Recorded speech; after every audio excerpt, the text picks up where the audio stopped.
Hello everybody, and today's video is a very serious one. He says in a not very serious voice. So today is the how the British failed India and Pakistan. I did say in the previous India video we would do this video in the near future, so we are. This video is done by Vox. To this subject, to a lot of Indian and Pakistan,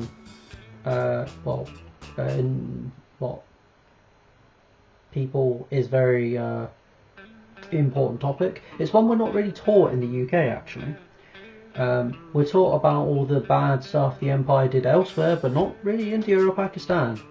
We're taught about the transatlantic slave trade, which we stopped, and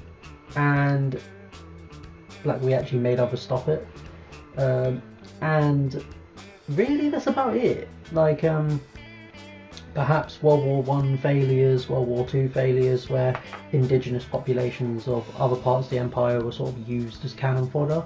But that is it. So we're going to watch this so we can educate ourselves. That's about it really. So if you like the video, please go and watch the original. It's their video, not ours. And yeah, we'll see you in the next one. We'll see you in the next one. Let's begin the video. Begin the video. We didn't finish it yet. Just end it. Oh, and like the other India video, this will not be monetized.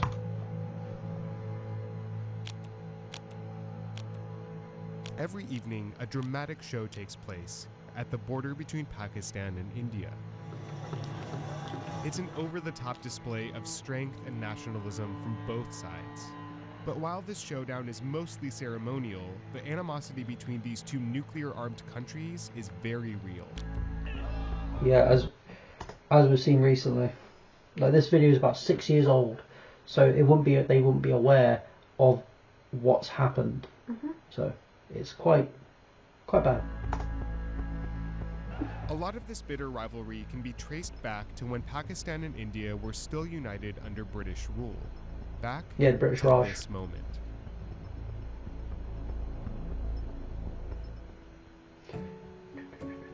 For nearly 200 years, the people of India lived under British rule. At the time, dominant religious groups in the country included Hindus, Muslims, and Sikhs.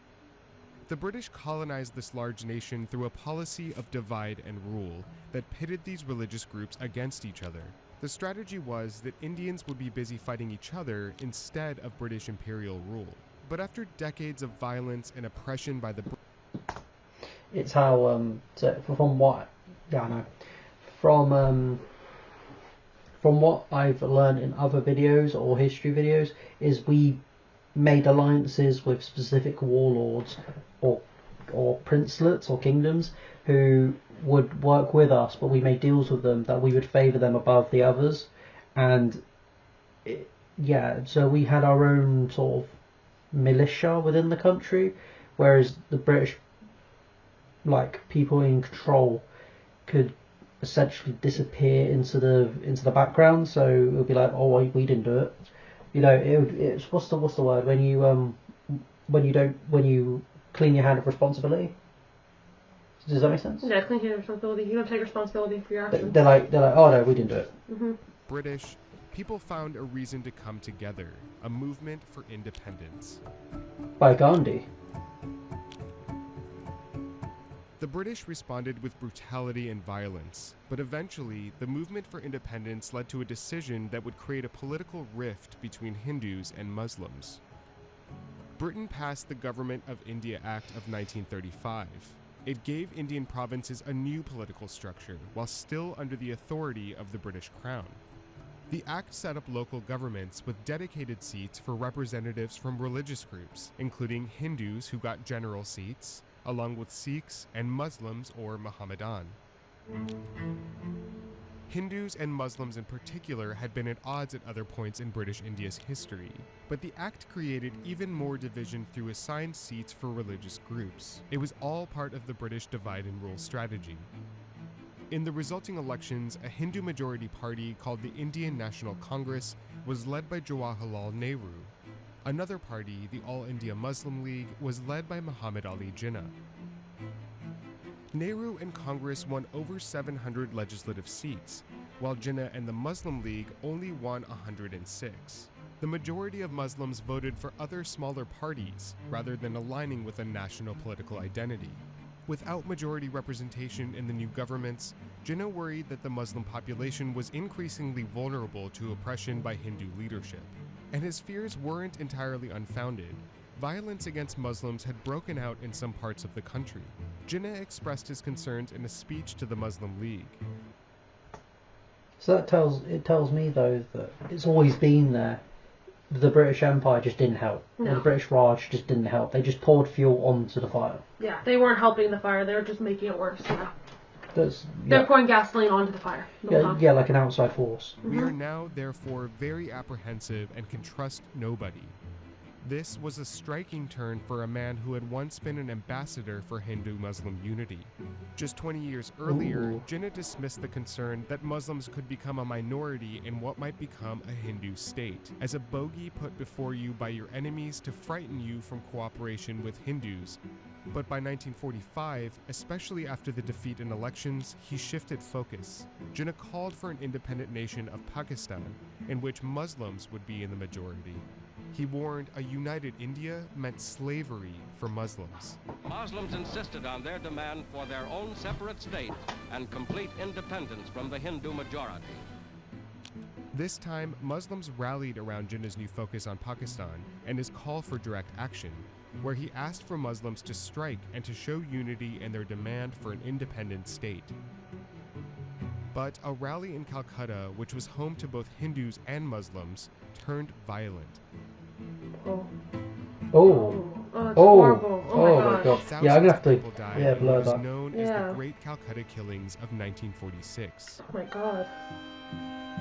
Oh my god. I'm blurring that. Yeah. Oh, this is sad. Makes me want to cry. In this atmosphere of civil unrest, Britain announced their withdrawal from India. And it felt... No, I'm gonna go back to that bit.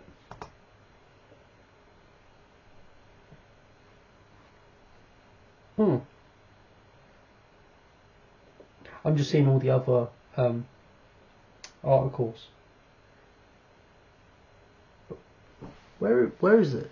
Is this it? I guess so. It's very small. That's it. That's really sad. That's all they got. I think that's it. I think that's the article right there. Our cat is Cuddling the laptop. cuddling the laptop. You got one about communism. You got one about A blast in LA. a second annual church survey. Then we've got That's the church survey. New laws to enforce state liquor laws. yeah. This must be a US one. Yeah, it's a US one. Oh, and 30 killed in LA blast. I guess yeah. It's a US newspaper, so it makes sense. But just that for all of that, really? In this atmosphere of civil unrest, Britain announced their withdrawal from India. And it fell to this man, Lord Mountbatten, the Viceroy of India, to broker a deal between Nehru and Jinnah, and to organize Britain's exit from India.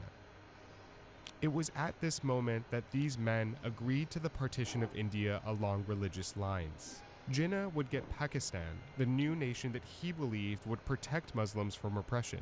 Nehru, fearing more religious violence in India, agreed to the plan. He agrees to the partition of colonial India into two separate religious states. Pakistan, with 100 million Muslims, is created as a counterpart to India with 300 million Hindus. A British lawyer named Cyril Radcliffe, who had never been to India, was given less than 40 days to draw up the new borders based on outdated maps and census data. What do you mean he's never been? He's never been, and he was told, oh yeah, by the way, mate, you're going to be making two countries from this one big country. And he's never been? And you're going to have 40 days, no pressure. It sounds like a Mr. Beast video. It sounds like a fake challenge. That is insane. Like, what? That is just incompetence on a whole new level. I hope he listened to like local guides. Like, Well, he obviously didn't. He didn't. But that's what you would have done, right? You would have flown to the country or draw it in the country, maybe. I wouldn't even done it. I would just been like, right, Oh my god, what? gentlemen and ladies, what? How should we do it? How should we do it? Like, what do you want to do? It's your place. It's your country. What do you want? Oh That's God. insane. That's Absolutely insane. What is that? Radcliffe kept the region with the Muslim League's political base in India instead of including it within Pakistan's borders. And his borders left most economic centers like Delhi, Bombay, and Calcutta within India, leaving the future Pakistan at an economic disadvantage.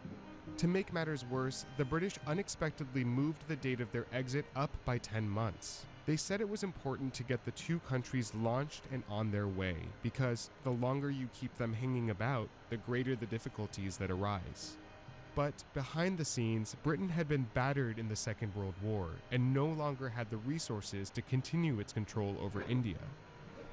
And so Britain rushed out of India and finally gave them independence, which meant that this moment, one that was supposed to ease the tensions between Muslims and Hindus, was actually a botched handover of power.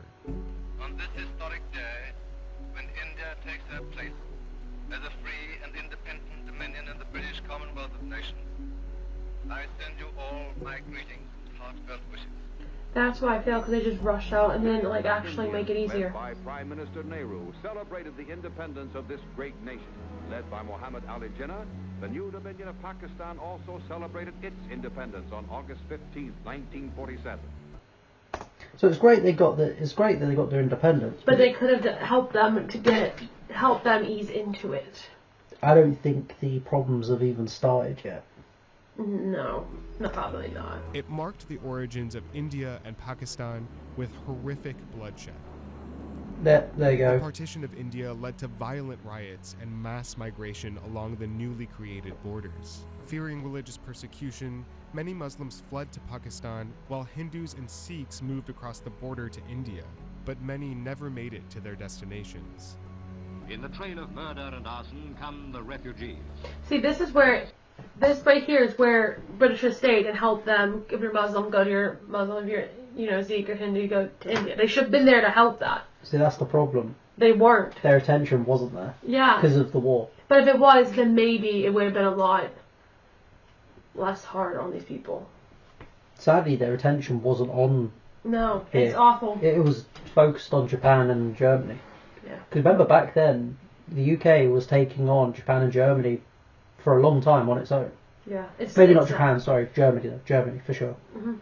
They were taking them on their own for a while. It's sad though. They definitely Suffering did is the new bad things. tragedy of India. Carrying their few possessions, they flee from savagery and butchery that has never been exceeded, even in India's stormy history. About 1 million people died and over 14 million were displaced. Most of the bloodshed happened here in Punjab and Bengal, where the new border cut through provinces that were home to Muslims, Hindus, and Sikhs. And another province, Kashmir, which fell on the border, became the center of a different That's now a big thing now. a dispute over ownership that would define the rivalry between the two nations for decades to come. Already the province of Kashmir is in dispute. India is trying to hold down by force what she managed to grab by fraud. The present hostilities originated with large-scale infiltrations of armed personnel from Pakistan. If they have any idea of taking a chunk of my territory in East Pakistan, this will mean war. अगर पड़ोसी हमारे घर में दखल दे, शांति को भंग करने की कोशिश करे, तो फिर अपनी रक्षा करना, अपनी हिफाजत करना ये हमारा काम है और हम कर रहे हैं, करेंगे.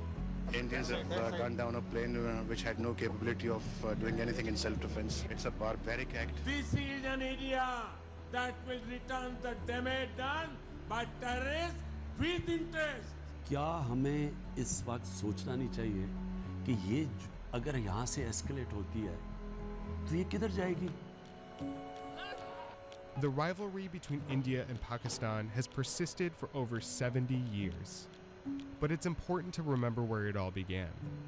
A British strategy that was designed... Let me correct you there. We had a big hand in it, yes, but we didn't start it. We put fuel on the fire. You put gasoline in the fire. Yeah. You never helped them end it. Between people and we never helped end it. That's where our fault is. Yeah. We are to blame for most of it though. by far.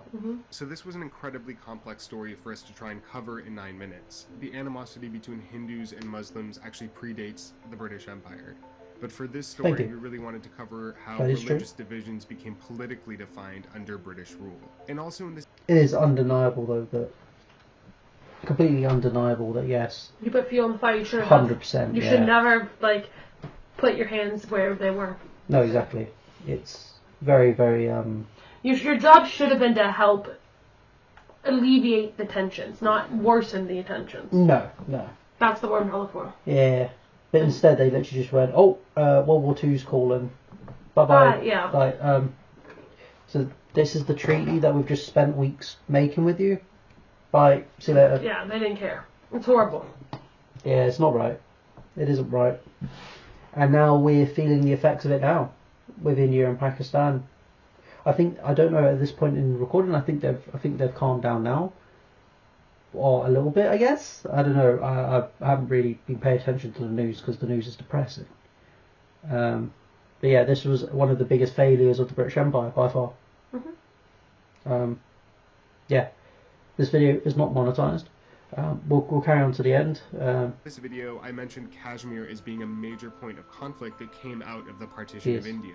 We didn't go very in-depth into it in this video at all, but my colleague Sam Ellis made a great episode of Vox Atlas that dives deep into Kashmir specifically, so be sure to check that out. Switching to Vodafone. Oh. I'm okay, I don't want to switch to Vodafone. Yeah, so it's a very, what do you call it? Did they try scratching you? Just hardly. But yeah, so, yeah. Big failure, big oopsie, a bollock got dropped. That's it really. Wait, what is back you? I'm from America, sure. I did do it. I mean, I am in America now, but my family wasn't back then. Yeah, well, we didn't do it, but the people before us did. Bad ancestors. Naughty. So I got that. I mean, I didn't do it basically. I didn't do it. Like, but it's undeniable how much damage was done there. Thanks for watching, guys. It was quite a heavy one. It was a sad one. It was a very sad one. It will not be monetized, as I just said. So yeah. It's just educating ourselves. Educating ourselves, yeah, by far. Yeah. Anyway, goodbye. Bye-bye.